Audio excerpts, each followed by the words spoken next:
This is Chris Kell with your Peak Fitness deadlifting progression. Now the deadlift is one of the first lifts we're going to teach a client, and it's simply the act of picking a weight up off the floor.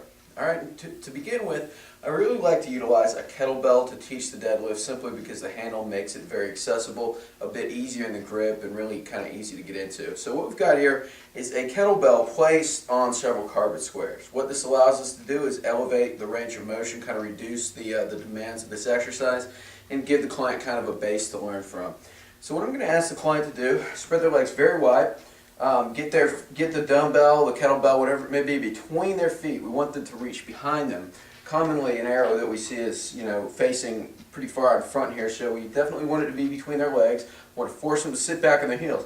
Now, I'm going to tell the client to put their hand here, stick their butt out first. That is the main thing. We want our client to hinge with the hip before they ever bend their knees. So they're going to hinge with their hip, come right over the dumbbell or the kettlebell so they can see it, and then bend their knees only enough to come get it. Next situation I'm looking for here is just a flat back. Alright, with this, one error that a client will commonly make is they'll come down too far, they'll overreach, too much bend in the knees. So we definitely want to cue them there. We want to keep the arms straight. The arms should be straight like blocks of wood. Alright, I'm going to cue the client to get into this football-like stance. Back is flat. I'm picking a spot about 10 degrees in front of me, staring at it. Stand straight up. Again, as they come back down, just come back down pretty fast. You want to knock this lift out fast. You don't want to kind of hang in the middle there. I want the client to pop it up and then come back down quite, just as fast. Don't, again, we're not looking for slow lower with this. There's really no eccentric motion in a deadlift. So back is flat, chest is up, pause at the bottom, pop it up, come back down. Now once again, really the main errors you're going to see with this, rounding the back. If that's the case, we need to elevate it a little higher or, cue the client. You'll see too much knee bend. The client will try to make it a squat where they come down like this and come get it. Commonly that happens when it's in front of them, so definitely make sure that it's between the feet. And then as well, you'll see rounding of the chest as you come down. So if they're down here and they're kind of looking down this way, cue the client to get the chest up and look forward. Alright, now from here what we can do, once they're able to do this pretty easily, we can go up, for clients with reduced hip mobility, we can keep it here and kind of increase the weight as we go along. Or to increase the demands of the exercise as posture improves, we can simply move down to the floor to make this a little bit harder. Right? This is kind of a good alternative for really upping the weight too much. But the deadlift is an exercise we want to do heavy, so definitely emphasize upping the weight. So again, same thing, same rules apply. Chest is up, shoulder blades are down and back. Slight arch from my lower back as I'm coming down here. Back is flat, right? You notice my back is very flat right now. There's no rounding. If you see this, if you see the rounding, I want you to, either elevate or, pick an alternative exercise. That's definitely an indicator that we want to go somewhere else with it. Now, once we're able to get down to the floor, we're going to go all the way up to 75 pounds, which is allowed for our dumbbell rack.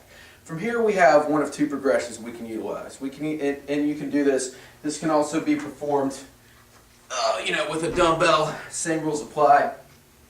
Dumbbells between my feet, standing up, sitting down, hinging from the hips first. Alright, now, again, what we could do from this point is one of two things. Alright, for a client that is a little bit older, maybe a little bit, has some lower back injuries, whatever it may be, we're going to move to a single leg deadlift. Alright, we never want to really load up a barbell with them because it's just beyond the demands of what they can handle. So single leg deadlift is a great alternative. And for the single leg deadlift, what I'm going to do is just, again, pick a spot about 10 degrees in front of me, keep the keep the dumbbell very close to my foot, and come back up. Alright, we've got a single leg deadlift here with assistance.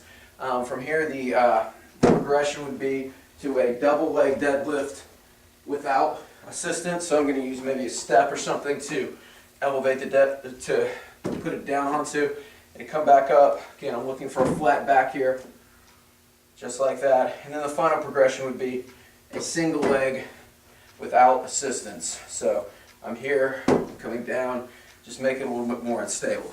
Alright, for clients that, are athletes or younger people that, we deem necessary to progress, we're going to move to a barbell deadlift. And what I've done here is I've elevated this on a couple steps. Again, we reduce the hip mobility demands. Same rules apply. I want to keep my back flat, keep the bar as close to my knees as possible. Do not let it drift forward.